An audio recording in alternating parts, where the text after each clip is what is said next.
ஆண்டவராகிய இயேசுவின் நாமத்தில் அன்பின் வாழ்த்துக்கள். ஆண்டவர் 2025வது ஆண்டை கடந்து இந்த புதிய ஆண்டை காண செய்திருக்கிறார். அதற்காக ஆண்டவருக்கு நன்றி செலுத்துவோம்.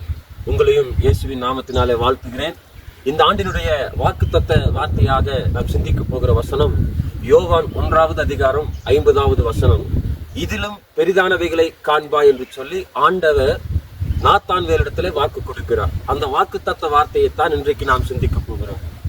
ஆண்டவராகிய இயேசு கிறிஸ்து மனிதனாக இந்த உலகத்துல அவதரித்ததற்கு பிறகு தன்னுடைய ஊழியத்தை துவங்கும் பொழுது அநேக சீசர்களை அவர் தெரிந்து கொண்டு வருகிறார். அப்படி வரும் பொழுது பிலிப் என்கிற ஒரு சீடன் நாத்தான்வேலிடத்துல சொல்லுகிறார், நாங்கள் மேசியாவை பார்த்தோம், அவர் நாசரேத்தூரானாகிய இயேசு கிறிஸ்து, நீ வந்து அவரை பார் என்று சொல்லுகிறார். அப்ப நாத்தான்வேல் கேட்கிறான், நாசரேத்திலிருந்து ஒரு நன்மை வருமா? வாய்ப்பு இல்லையே. சொல்லும் போது நீ வந்து பார் என்று சொல்லும் பொழுது ஆண்டவராகிய இயேசுவை பார்ப்பதற்காக அவன் கடந்து வருகிறான். அவன் வருகிற வேலையில ஆண்டவர் நாத்தான்வேலை பார்த்து, இதோ உத்தம இஸ்ரவேலன் வருகிறான் என்று சொல்லி சாட்சி கொடுக்கிறார். நாத்தான்வேலுக்கு ஒரு அதிசயமா இருக்கிறது. இதனை எப்படி அறிவீர் என்று சொல்லி கேட்கும் பொழுது, பிலிப்பு உன்னை அழைப்பதற்கு முன்பதாக அத்திமரத்து நிழலிலே உன்னை கண்டேன் அப்படின்றார். உடனே நாத்தான்வேலுக்கு பயங்கர அதிர்ச்சி. எப்படி ஆண்டவருக்கு நம்ம அத்திமரத்து நிழல இருந்தது தெரியும்னு சொல்லி, ஆண்டவரே நீர் ராஜா, நீர் தேவனுடைய குமாரன், நீர் மேசியாங்கிறார். அப்பதான் ஆண்டவர் சொல்றாரு, நான் உன்னை அத்தி மரத்தின் கீழே இருந்தேன்னு சொல்லி சொன்னதுனால நீ விசுவாசிக்கிறியா? இதிலும் பெரிதானவைகளை காண்பாய், வானத்திலிருந்து தேவதூதர்கள் இறங்குவதையும் ஏறுவதையும் நீங்க பார்ப்பீங்கன்னு சொல்லி வாக்கு கொடுக்கிறார். இதுல இருந்து நாம் கற்றுக்கொள்ளக்கூடிய ஒரு காரியம் என்னவென்று சொன்னால் 3 காரியத்தை நாம் சிந்திக்க வேண்டும். முதலாவது, நாத்தான்வேலுடைய வாழ்க்கையில நெடுநாட்களாய் காத்து கொண்டிருக்கிறார். மேசியா வருவார், நம்மை மீட்பார், மீண்டும் நம்மை சந்தோஷத்திற்குள்ளாக சமாதானத்திற்குள்ளாக ஒரு விடுதலைக்குள்ளாக நடத்துவார் என்று சொல்லி நீண்ட நாட்களாக காத்து கொண்டிருக்கிறார்.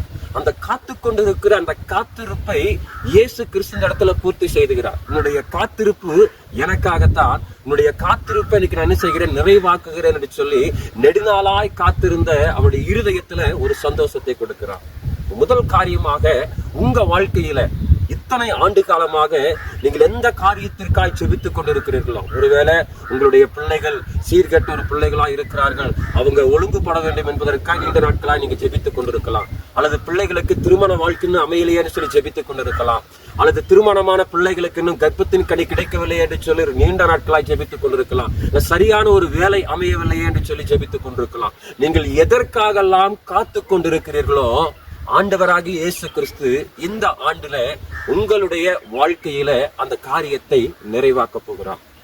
2வது காரியம், நாசரேத்திலிருந்து ஒரு நன்மை உண்டாகுமா என்று சொல்லி பிலிப்பு கேட்கும் பொழுது, அந்த நாசரேத் கலிலேயா நாட்டில இருக்கிற அந்த நாசரேத் ஒரு சிறிய பட்டணம். அதை யாரும் அந்த அளவுக்கு மதிக்கக்கூடிய ஒரு பட்டணம் அல்ல. எல்லாரும் ஒரு அற்பமாய் பார்க்கக்கூடிய ஒரு பட்டணம் தான். ஆனால் அந்த பட்டணத்துல இயேசு கிறிஸ்துவானவர் போய் அங்கே தங்கி இருந்து அங்கே வளர்ந்து மீண்டுமாக தேவ திட்டத்தை செய்யும்படியாய் கடந்து வரும் பொழுது, அந்த நாசரேத்தூரானாகிய இயேசு கிறிஸ்து என்கிற ஒரு கணம் அந்த ஊருக்கு கிறிஸ்துவின் மூலமாய் கிடைக்கிறது. 2வது காரியம் என்னன்னு சொன்னா, சில நேரங்கள் நம்முடைய வாழ்க்கை, நம்ம இருக்கிற சூழ்நிலை, நம்முடைய காரியங்களை ஜனங்கள் அற்பமாய் பார்க்கலாம், உதாசீனப்படுத்தலாம்.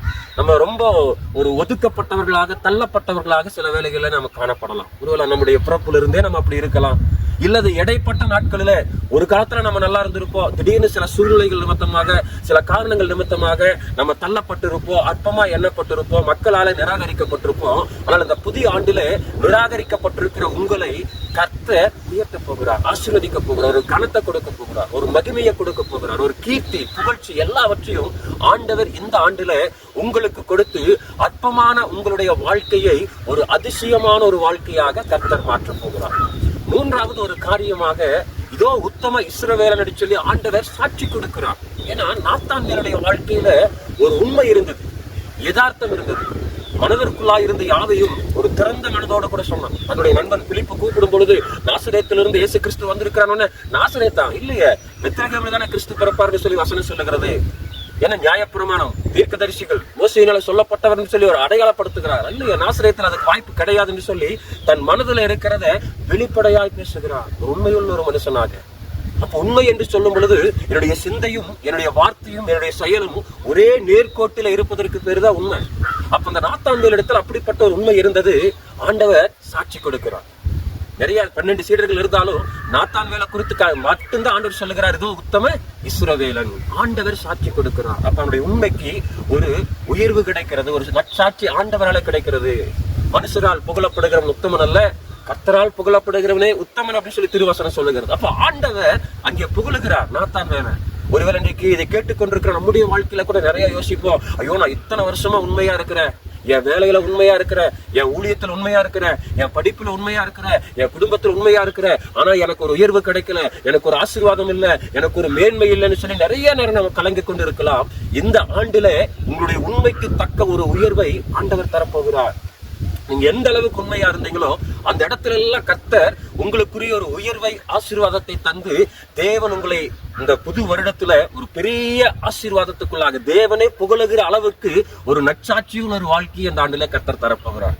ஆனா அந்த 3 ஆசீர்வாதமும் நமக்கு வரணும் அப்படின்னு சொன்னா நம்ம என்ன செய்யணும்? அதுதான் மிக முக்கியமான காரியம். பிலிப்பு சொல்லும் பொழுது நீ வந்து பார் அப்படின்றாரு நாத்தான்வேல் கிட்ட.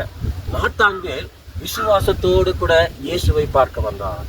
அப்ப இன்றைக்கு நீங்களும் நானும் தேவ சமூகத்திற்கு வந்து பார்க்கும் போதுதான் இந்த ஆசீர்வாதம் எல்லாம் கிடைக்கும். எப்படி வர வேண்டும்? விசுவாசத்தோடு கூட வர வேண்டும். சூழ்நிலைகள் சாதகம் இல்லாம இருக்கலாம், நம்மை சுற்றி நடக்கிற காரியங்கள் எதுவுமே நமக்கு ஏற்றாற்போல் எல்லாம் இருக்கலாம். ஒருவேளை உயர்வுக்கு, நன்மைக்கு, நிறைவுக்கு எதுக்குமே சாத்தியம் இல்லை என்கிற ஒரு சூழ்நிலைகள் இருக்கலாம். அது எல்லாத்தையும் நம்ம தூக்கி தூர வீசிட்டு இயேசு கிறிஸ்துடைய பாதத்திற்கு வந்து பார்க்க வேண்டும். அப்படி பாதத்துல விசுவாசத்தோடு கூட அமர வேண்டும், விசுவாசத்தோடு கூட ஜெபிக்க வேண்டும், விசுவாசத்தோடு கூட காத்திருக்க வேண்டும், விசுவாசத்தோடு கூட தேவ சமூகத்துல தரித்திருக்கும் பொழுது ஆண்டவர் உங்களுக்கு எனக்கு இந்த ஆண்டுல பெரிய காரியங்களை செய்வார். வசனம் சொல்லுது, விசுவாசித்தவளே பாக்கியவதி, கர்த்தராலே அவர்களுக்கு சொல்லப்பட்டது நிறைவேறும் சொல்லி. ஆகவே தேவ பிள்ளைகளை நம்புங்க. இந்த ஆண்டுல கர்த்தர் உங்க வாழ்க்கையில பெரிய காரியங்களை செய்து உங்கள் காத்திருப்பை நிறைவாக்க போகிறார். உங்களுடைய அற்பமான வாழ்க்கையை ஆசீர்வதிக்க போகிறார். உங்களுடைய உண்மைக்கு தக்க உயர்வை கொடுக்க போகிறார். விசுவாசிங்க. தேவ சமூகத்துல நம்பிக்கையோடு கூட காத்திருந்து விசுவாசத்தோடு கூட ஜெபித்து விசுவாசத்தோடு கூட ஆண்டவரையே நோக்கி பாருங்க. கட்டாயமாக இந்த புது ஆண்டுல பெரிதான காரியங்களை உங்க வாழ்க்கையில கர்த்தர் செய்வார். God bless you.